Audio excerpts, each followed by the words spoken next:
On my first day, I think the thing I remember the most is thinking Sergeant Duplanche was gonna pop in at any given moment and tell me, "Tolliver, that's not right. You ain't supposed to do it like that."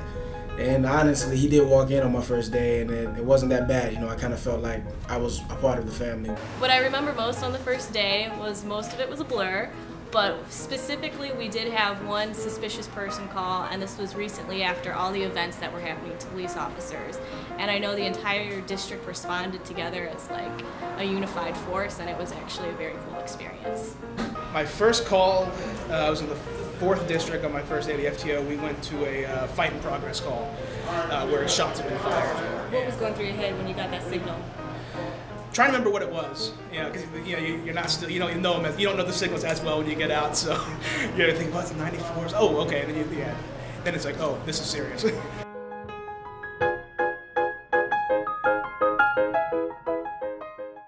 Well, I'm not originally from here, so a lot of my training has been learning the streets and getting around via map. So that's been a very interesting experience. I grew up knowing that when we ask what school you went to, we don't mean what college, we mean what high school, you know. The biggest difference from anywhere else in the world is the language.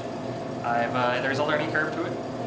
I'm still learning about making groceries, and you heard me and stuff like that, so I'm still trying to interpret some of it. You heard me?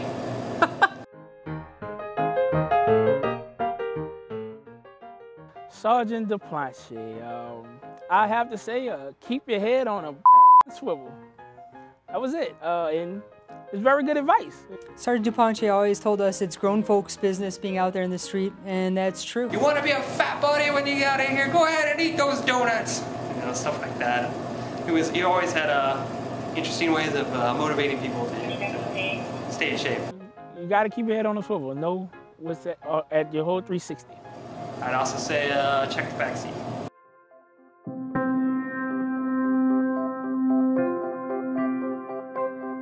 Just being ready for anything and being able to adapt to whatever happens. Quite often in this job, nothing's the same. You might be dealing with one thing, and then all of a sudden you're getting pulled off that to go answer this call. Be able to accept constructive criticism for your FTO. These guys love what they do, and they do this to help. They volunteer. It's not a mandatory thing that they must do. That's probably the biggest advice I can give to people who are about to go on the FTO programs, is don't take anything personal. Never expect to know everything, always continue to learn. Just basically be a sponge. If somebody's teaching you something, learn it. You can always learn more from people.